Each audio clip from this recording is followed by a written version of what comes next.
Hello everyone, कैसे हैं आप सब लोग? बढ़िया एकदम। तो 2-3 दिन से लेक्चर बंद है ना, कोई बात नहीं, क्योंकि वो रीज़न बोला मैंने आपको पिछले वीडियो में कि मेरी जो आँख है ना इस पर ज़ख्म हो गई है, उसकी वजह से मेरे को 7 दिन का बेड रेस्ट बोला हुआ है। लेकिन स्टिल आपके बहुत ज़्यादा कमेंट्स थे तो मैं आ गया। ठीक है, सो स्टार्ट करते हैं। हम हमारा सेकेंड पार्ट है ये आप्तोपदेश प्रमाण का। जिन्होंने फर्स्ट पार्ट नहीं देखा हुआ है वो फर्स्ट पार्ट देख लो, नहीं तो आपको बिल्कुल बिल्कुल नहीं समझ में आएगा कि क्या चल रहा है। ठीक है, सो ये सेकंड पार्ट है। एक और बार बोल देता हूँ, डिस्क्रिप्शन में भी दिया होगा, सॉरी थंबनेल में भी देखा होगा कि सेकंड पार्ट है, और शायद इधर भी देखा होगा, इधर हमारे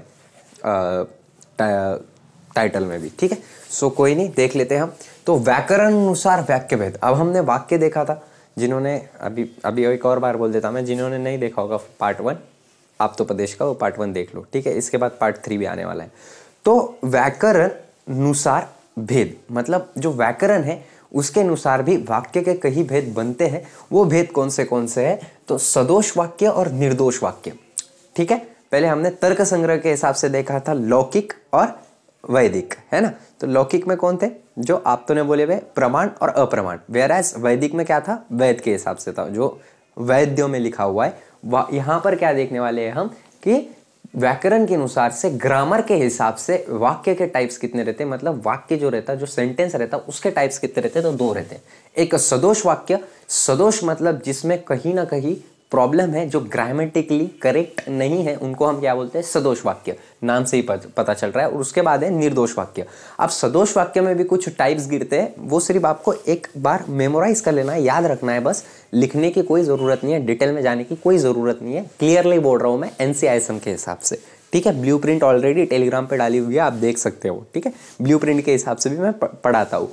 तो यहाँ पर देख लेते हैं हम सदोष वाक्य में को क्या क्या है। न्यूज है, अधिक है, अनार्थक है, अपार्थक है और विरुद्ध है। ठीक है, ये 5 वाक्य है। 5 टाइप से सदोष वाक्य के ऐसे ऐसे हो सकते हैं ये। और निर्दोष वाक्य के एक भी टाइप नहीं है। निर्दोष वाक्य मतलब जो ग्रामेटिकली करेक्ट है। Is it clear? व्याकरण अनुसार 2 टाइप गिरते हैं, सदोष वाक्य और निर्दोष वाक्य। सदोष में न्यूज, अधिक, अनार्थक, अपार्थक और विरुद्ध ऐसे टाइप्स गिरते हैं, जो कि याद करने की जरूरत नहीं है, जस्ट उसके नाम भी याद रख लिया तो बहुत ज्यादा हो जाएगा। और निर्दोष वाक्य मतलब जो ग्रामेटिकली करेक्ट सेंटेंस है। जैसे मैं बोल रहा हूँ सोहेल पढ़ रहा है, ग्रामेटिकली करेक्ट है, लेकिन मैंने ऐसा बोल दिया कि सोहेल है पढ़ा, ये क्या है? इनकरेक्ट है ना। तो ये ग्रामेटिकली इनकरेक्ट है, मतलब ये कैसा वाक्य हो गया? सदोष वाक्य हो गया। और सोहेल पढ़ रहा है, ये निर्दोष हो गया। Is it clear? गुड। उसके बाद दोष मतलब जो गलत है। ओके, दोष है, उसमें कुछ ना कुछ खराबी है। उसके बाद पद का मतलब क्या होता है? अब ये न्यू टर्म है। ये टर्म्स जो है ना, टर्मिनोलॉजी जो है ना आयुर्वेद की, ये आपके लिए बहुत ज्यादा नवी है। ये ट्रांजेक्शन है आपका, मतलब इंग्लिश से डायरेक्ट आप संस्कृत में घुस रहे हो तो ये ट्रांजेक्शन थोड़ा हार्ड जाता है। तो इसलिए मैं थोड़ा लेक्चर को एक्सपांड कर रहा हूँ, थोड़ा बड़ा रख रहा हूँ। ठीक है, तो आपको क्लियरिटी बहुत अच्छे से आ जाए। तो पद में क्या है? शक्तम पदम। शक्तम पदम का मतलब क्या है? पद का मतलब क्या है? यहां पर लिखा हुआ है अर्थ व्यक्त करने सामर्थ्य शब्द। अर्थ जो व्यक्त करता है, अर्थ व्यक्त करने के जो सामर्थ्य है, अर्थ को जो व्यक्त करता है, अर्थ बताता है, मीनिंग बताता है, वो शब्द का, जैसे कि पठती मतलब होता है पढ़ना। ठीक है, लिखा हुआ है कि हाँ गुड, लिखा हुआ है मैंने पठती मतलब पढ़ना, मतलब इसका अर्थ है। अब मैं बोल दूंगा, कुछ भी बोल दूंगा, लाइक कोई भी वर्ड है जिसका अर्थ ही नहीं है, तो पदम होगा क्या? नहीं होगा। पद होगा क्या? नहीं होगा। तो इसी का मतलब क्या है? शक्ति का मतलब है कोई भी चीज का मीनिंग निकलना, उसको हम शक्ति बोलते हैं। ठीक है, समझ में आया? गुड। सो कोई भी वर्ड का मीनिंग निकलने को हम क्या बोलते हैं? पद बोलते हैं। ठीक है, जैसे पठती पढ़ना, ये इसका मीनिंग निकल रहा है। ठीक है, कोई भी चीज का, जैसे टॉवेल, टॉवेल का भी एक मीनिंग निकल रहा है कि जिसको हम आंग पोंछने के लिए यूज करते हैं, तो इसका अर्थ निकल रहा है, उसको ही हम क्या बोलेंगे? पद बोलेंगे। उसके बाद शक्ति का मतलब क्या होता है? अर्थ जाना हुआ ऐसे शब्द, मतलब जिसका अर्थ हमको समझ में आ गया है, उसको हम क्या बोलेंगे? शक्ति बोलेंगे। क्या बोलेंगे? शक्ति। अभी बोला मैंने, शक्ति का मतलब हमको अर्थ समझ में आ गया है। पठती मतलब पढ़ना। अब मैं आपको बोलूंगा वामोस। वामोस का मतलब क्या होता है? आपको पता है? नहीं पता है? मेरे को पता है, क्योंकि मेरे को स्पेनिश आती है थोड़ी थोड़ी, फुटबॉल में बहुत ज़्यादा इंटरेस्ट था ना, इसलिए। तो वामोस का मतलब अगर आपको मैंने बोल दिया, किसी किसी को याद होगा, तो ऐसे मत समझो कि यार हमको तो पता है, फिर भी भैया बोल रहे हैं कि नहीं पता होगा। एक एग्जाम्पल के तौर पर मेजोरिटी ऑफ बच्चों को वामोस का मतलब नहीं पता होगा। तो इसी चीज़ की वजह से ये पद नहीं, शक्ति नहीं होगी कि आपको वो समझ में नहीं आया। ठीक है, ये बहुत कॉम्प्लेक्स टॉपिक्स है यार, बहुत बेसिक्स भी है और कॉम्प्लेक्स भी है। आयुर्वेद ऐसी है, पदार्थ विज्ञान का सब्जेक्टिव ऐसा है। ठीक है, तो थोड़ा समझने की कोशिश करो, बार बार देखो वीडियो, तब आपको समझ में आया। और फिर भी नहीं समझ में आया, मैं एक सेपरेट वीडियो डाल दूंगा। ठीक है, सो शक्ति का मतलब क्या होता है कि वो अर्थ का मीनिंग समझना। जैसे हमने पठती का मीनिंग आपको समझ में आ गया था, लेकिन मैंने वामोस बोला तो आपको समझ में आया क्या? नहीं। इसका मतलब जो पठती है वो आपके लिए शक्ति हो गई, मतलब आपको समझ में आ गया, उसका मीनिंग समझ में आ गया कि हाँ पढ़ना होता है इसका मीनिंग। लेकिन वामोस बोले तो आपको समझ में आया क्या? नहीं। तो वामोस का मतलब भी मैं बोल देता हूँ आपको क्या है। वामोस का मतलब है चलो। ठीक है, लेकिन ये आपको नहीं समझ में आया होगा। गुड, तो ये शक्ति नहीं हुई आपके वास्ते। जो वर्ड आपको समझ में आ रहे हैं वो आपके लिए शक्ति हो गई। Okay good. उसके बाद शक्ति ग्रह मतलब जो विशिष्ट पद है उसका अर्थ समझ जाना और साथ ही साथ शक्ति ग्रह कर लेना, उसके लिए शक्ति ग्रहण कर लेना। ठीक है, कोई भी वर्ड है उसका मतलब समझना, ये शक्ति हो गई। और शक्ति कोई भी वर्ड है वो समझ जाना आपने, हाँ कि ये वर्ड है। जैसे कि वामोस, ये एक वर्ड है, आपको समझ में ये वर्ड है, ये आपको पता है, लेकिन उसका मतलब क्या है ये नहीं पता आपको, तो ये क्या है कि ये शक्ति हो गई। लेकिन शक्ति ग्रह मतलब आपको वो समझ में भी आ गया उसका मीनिंग, तो वो क्या हो जाएगा? शक्ति ग्रह हो जाएगा। जैसे कि सोहेल पठती, जैसे मैं पढ़ रहा हूँ। ठीक है, सोहेल पठती मतलब मैं पढ़ रहा हूँ, ये आपको समझ में आ गया कि मैं पढ़ रहा हूँ। Okay good. उसके बाद शक्ति ग्रहण के 8 कारण है, मतलब कोई भी चीज जब आप समझ जाते हो तो उसके 8 कारण हो सकते हैं। कितने कारण? आयुर्वेद के हिसाब से बात चल रही है तो वो 8 कारण हो सकते हैं। वो कारण कौन से है? तो वो कारण में सबसे पहला है व्याकरण। व्याकरण मतलब जो अल्फाबेटिकली करेक्ट होगा वही आपको समझ में आएगा। जैसे मैंने अभी पीछे बताया आपको कि सोहेल पढ़ाई कर रहा है। ठीक है, सो ये आपको समझ में आया। क्यों समझ में आया? क्योंकि ये ग्रामेटिकली करेक्ट है, मतलब ये व्याकरण के हिसाब से एकदम सही वाक्य है, सही वाक्य है। वेयर मैं ऐसा बोल देता कि सोहेल कर रहा है, बस खत्म। क्या कर रहा है वो पता ही नहीं, तो ये ग्रामेटिकली इनकरेक्ट है, तो आपको उसका मीनिंग समझ में ही नहीं आएगा, है क्या नहीं? वेयर आप अगर मैंने बोला सोहेल पढ़ रहा है, ये आपको एकदम अच्छे से समझ में आ गया। क्यों? क्योंकि अल्फाबेटिकली करेक्ट है। अल्फाबेटिकली करेक्ट है मतलब ग्रामेटिकली करेक्ट है ये। ठीक है, यहाँ पर गलत लिख लिया मैंने, अल्फाबेटिकली करेक्ट, ग्रामेटिकली करेक्ट है। कैसा करेक्ट है? ग्रामेटिकली। Okay good. उसके बाद की बात है उपमान। उपमान का मतलब क्या होता है? कोई भी वस्तु की तुलना दूसरी प्रसिद्ध वस्तु के साथ करने को हम उपमान बोलते हैं। जैसे आपको पता होगा, अगर आपने शरीर उपक्रमण या शारीर देखा होगा तो वहां पर मैंने बताया था कि हृदय को हम अधो कमल के जैसा बोलते हैं, मतलब जो आधा कमल खिलता है वैसे दिखता है हार्ट का शेप। और ऐसे भी बोल सकते हैं आप, दूसरी भी चीज बोल सकते हो आप बहुत सारी, कि जो अधो कमल है उसका कैसे दिखता है? वो हार्ट के जैसा दिखता है। ठीक है, इंद्रगोप कीड़ा, इसका खून इसका कलर कैसे रहता है? खून के जैसा रहता है, मतलब जो लाल कलर रहता है वो खून के जैसा रहता है। तो इंद्रगोप कीड़ा कैसा है? लाल है। तो ये चीज में हम मतलब उपमान देना, कोई भी चीज को की तुलना एक ऐसी चीज के साथ करना जो कि प्रसिद्ध है, मतलब जो बहुत ज्यादा फेमस है, ऐसी चीज के साथ उसकी तुलना करना। ठीक है, समझ में आ गया? उपमान की वजह से भी आपको शक्ति का ग्रहण हो सकता है। जैसे मैंने बोला अधो कमल, मतलब जो आधा कमल है, तो आपको कहीं ना कहीं समझ में आ जाएगा कि यार इसका शेप तो कहीं ना कहीं हार्ट के जैसा है। तो ये क्या हो गया? आपका उपमान हो गया। ठीक है, समझ में आ गया? उसके बाद कोश का मतलब देखो, ये बहुत ज्यादा इंपॉर्टेंट है ये, और ये पूरा ही बहुत ज्यादा इंपॉर्टेंट है। शक्ति ग्रह की कारणे ये बहुत मतलब 10 मार्क के लिए आ सकता है यूनिवर्सिटी में, तो इंपॉर्टेंट टॉपिक है बहुत ज्यादा। तो कोश का मतलब क्या होता है? समानार्थी शब्द। समानार्थी शब्द मतलब क्या है? देखो अब मैं समझाता हूँ आपको। ठीक है, यहाँ पर बहुत अच्छे से समझाता हूँ। ओके, जैसे इंग्लिश में सेल का मतलब होता है बेचना। अब वो सेल की स्पेलिंग अलग है और ये सेल की स्पेलिंग अलग है, आप बोलोगे बाद में, लेकिन उसका प्रोनाउंसिएशन जो है, जो वाक्य उच्चारण है, वो तो सेम निकल रहा है ना। जैसे सेल, इंग्लिश में अगर इंग्लिश लिटरेचर में हम सेल बोले तो आपको क्या लगेगा कि ये बेचना हो रहा है, सेल बेचना। ठीक है, वेयर एज फिजिक्स में सेल का मतलब क्या होता है? बैटरी होता है। आप फिजिक्स पढ़ के आए हो, नीट के बच्चे हो, तो फिजिक्स में सेल का मतलब क्या होता है? बैटरी होता है। जो बैटरी आती नहीं है क्या, वो होता है। ओके, उसके बाद बायोलॉजी में क्या होता है? Fundamental unit of life is cell.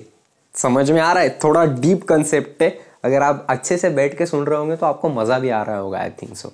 तो बायोलॉजी में सेल का मतलब क्या होता है? Fundamental unit of life is cell. जो हमारी सेल रहती है, ठीक है, जो फंडामेंटल पे काम करती है। उसके बाद केमिस्ट्री में सेल का मतलब क्या होता है, क्वांटम सेल। देखो ये सेल है, ये क्वांटम एटम का सेल रहता है, SLMN है ना, वही है ना शायद, हाँ वही है, मेरे को भूल गया मैं, सॉरी। सेल वो रहता ही नहीं कि एटम के आगे बाजू मिटता है 2 8 18 मैजिक नंबर, 2 8 8 18 32 ऐसे कुछ तो भी होते हैं वो मैजिक नंबर, भूल गया मैं, अब बहुत टाइम हो गया नीट की पढ़ाई को, ठीक है। उसके बाद हिस्ट्री की सेल का मतलब क्या होता है, सेल मतलब जेल, जेल में डाल देते थे। हिस्ट्री में अगर सेल देखे हमने तो वो जेल में डाल देते है ना। तो इसी का मतलब क्या होता है, कोश होता है, कोश क्या होता है, कोश मतलब एक वर्ड है लेकिन उसके बहुत सारे अलग कंटेक्स्ट भी बोल सकते हैं आप इसको, क्या बोल सकते हैं, कंटेक्स्ट की अलग अलग लैंग्वेज में अलग अलग कंटेक्स्ट, इसके अलग अलग सब्जेक्ट में इसके अलग अलग कंटेक्स्ट बनते हैं। जैसे कि यहाँ पर जो आयुर्वेद है ये आपको मॉडर्न के हिसाब से समझा दिया मैंने, आपको समझ में आया जल्दी कोश का मतलब इसलिए। अब जो मॉडर्न है, जो मॉडर्न रहता है ना हमारा, उसके हिसाब से अब आयुर्वेद के हिसाब से क्या एग्जाम्पल दिया हुआ है बुक्स में, तो रस का दिया हुआ है। किसका दिया हुआ है, रस का, ठीक है। जैसे कि जिंदगी में रस ना रहना, मतलब कि बोर हो रहा है भाई, इसको हम जिंदगी में रस ना रहना बोलता है, जीवनात रसच नहीं आ रहा था, म्हणजे कसं की जीवनात रसच नहीं है बोले तो जो लाइफ है हमारी उसमें रस ही नहीं है, जो बोर हो रहा है भाई, बहुत बोर हो रहा है, इसको हम क्या बोलेंगे, रस बोलेंगे। वेयर एज रस का मतलब क्रिया शरीर में रस धातु होता है कि नहीं। फिर और क्रिया शरीर में देखे तो मांस रस भी होता है कि नहीं, समझ में आ रहा है। ऐसे ही यहाँ पर डिफरेंट कोश आपको कंटेक्स्ट के हिसाब से भी समझ में आते हैं, उससे भी आपका शक्ति ग्रहण होता है, मतलब आपको मीनिंग समझ में आता है कोई भी वाक्य का, ठीक है। ओके, उसके बाद आप्त का वाक्य, अब ये तो बहुत इजी है, जो आप्त ने बोला हुआ है। अब आप्त क्या है ये मैंने पिछले वीडियो में बहुत अच्छे से बताया हुआ है कि जो आप्त ने बोला हुआ है वो वाक्य, जैसे आपको मैंने बोला गाय, आपके माइंड में जब भी आ गया होगा ना, गाय है एक प्राणी है जो चारा खाती है, आ गया है कि नहीं, सच्ची बोलना आया ना, गुड। तो उसी का मतलब होता है आप्त वाक्य, ठीक है, समझ में आ गया, गुड। उसके बाद की बात कर लेते हैं हम व्यवहार। अब ये व्यवहार बहुत ज्यादा इंपॉर्टेंट है। व्यवहार का मतलब जैसे कि कोई भी चीज का आपको नॉलेज रहता है, जैसे मैंने आपको सीपीओ बोला एग्जांपल के तौर पे, आपके माइंड में आया क्या कहीं ना कहीं कि सीपीओ से यार रिलेशन कोई भी चीज का, सीपीओ से आपको ये भी याद आएगा, सीपीओ में सेंट्रल प्रोसेसिंग यूनिट में ये भी रहता है हमारे पास, कीबोर्ड भी लगता है हमको, माउस भी लगता है ना, गुड। तो ऐसे ही यहाँ पर व्यवहार का मतलब होता है। उसके बाद वाक्यशेष का मतलब कि वाक्य के अंतर इतर पदाच्या अर्थावर माहित नसेला। जैसे अब मैंने नीड बोला आपको, तो इनडायरेक्टली आपको डॉक्टर का मीनिंग भी नीड कर रहा है, मतलब कि हाँ भाई इसको डॉक्टर बनना होगा करके नीड कर रहा है, ये किसका मतलब है, वाक्यशेष का, ठीक है। एग्जाम्पल मैं मॉडर्न के हिसाब से दे रहा हूँ, क्यों मॉडर्न के हिसाब से दे रहा हूँ, ताकि आपको आयुर्वेद के एग्जाम्पल समझ में नहीं आएंगे और आप दिल से भी आपके एग्जाम्पल के तौर पे, एग्जाम्पल तो कुछ भी ले सकते हैं ना, तो ये भी आप डाल सकते हो। उसके बाद है विवृत्ति। विवृत्ति का मतलब, विवृत्ति का दूसरा नाम विवरण भी है। तो विवृत्ति का मतलब ग्रंथ के अंतर पद का स्पष्टीकरण, उसके ऊपर से उसका अर्थ समझना, ठीक है। जो ग्रंथ है, जैसे हमारे पास एक ग्रंथ है, कोई भी आयुर्वेद है हमारे पास, ग्रंथ मतलब क्या होता है, वेद होता है। वेद का मतलब तो मैंने बहुत अच्छे से समझाया था पिछले वीडियो में, मतलब जैसे यजुर्वेद, आयुर्वेद, यजुर्वेद और अथर्ववेद, आप दो बोलो आप मेरे को, ठीक है। तो उस हिसाब, कमेंट सेक्शन में बता देना, उस हिसाब से जो विवृत्ति है, विवरण है, मेरे को थोड़ा कम दिख रहा है ये आँख से, बिल्कुल नहीं दिख रहा है, ब्लर दिख रहा है सब, ठीक है, फिर भी रिकॉर्ड कर रहा हूँ मैं। हाँ बहुत, नहीं तो गुस्सा हो जाते हो भैया लेक्चर नहीं आ रहे हैं, ठीक है कोई नहीं। तो ग्रंथ के अंतर पद का स्पष्टीकरण, उसके ऊपर से उसका अर्थ समझना। जैसे कोई भी XYZ ग्रंथ है, जैसे मैंने बोला आयुर्वेद, तो आपको समझ में आएगा आयुर्वेद का मतलब होता है भाई ये कुछ तो भी लाइफ से रिलेटेड है, आयु से रिलेटेड है। तो ये चीज को समझ जाने को हम क्या बोलते हैं, विवृत्ति बोलते हैं। उसके बाद सिद्ध पद सानिध्य, ये बहुत सारे बच्चों को समझ में नहीं आता है, सिद्ध पद सानिध्य का मतलब क्या है, तो ये बहुत सारे बच्चों को दिक्कत जाती है इसकी। तो सिद्ध पद सानिध्य का मतलब क्या होता है, दो पद एकत्र आने की वजह से एक नहीं समझना, समझा हुआ पद का अर्थ समझना। जैसे एग्जाम्पल आयुर्वेद में दिया हुआ है कि लेह आन मतलब तेल ला, ठीक है, और उसके बाद बोला हुआ है कि वो लेह का जो तेल है वाटी में का तेल ला। जो वाटी है, वाटी मतलब क्या होता है, हमारे पास एक बाउल है उसमें का तेल ला, समझो XYZ है, मैं है और आप है, ठीक है। मैंने आपको बोला कि एक काम कर भाई मेरा या बहन मेरा, कि वो जो तेल है वो जो वाटी में तेल है, जो बाउल में तेल है, वो मेरे को ला के दे। ठीक है, आपको तेल कौन सा है ये पता नहीं है, लेकिन फिर भी आपको मीनिंग समझ में आ गया कि यार वो उसमें तेल रखा हुआ है, वो मेरे को भैया को ला के देना है। इसी को सिद्ध पद सानिध्य बोला जाता है। ठीक है, ये जब मैं पढ़ रहा था ना तो मैंने को ऐसा लग रहा था मैं फाड़ के फेंक दूँ सब। सच में बोल रहा हूँ कि ये क्या चल रहा है। और आपको भी मेरे पे बहुत ज़्यादा गुस्सा आ रहा होगा शायद कि मैं क्या बातें कर रहा हूँ, लेकिन ऐसी ही कंसेप्ट है, ऐसे ही इजी वे में समझाने की कोशिश की है। अगर वीडियो अच्छा लगा होगा तो अपने दोस्तों के साथ शेयर ज़रूर कर दिया करो, क्योंकि यूट्यूब में कैसा है ना कि मेरे वीडियोस नहीं आते मतलब सर्च टर्म में नहीं जाता है मेरे वीडियोस।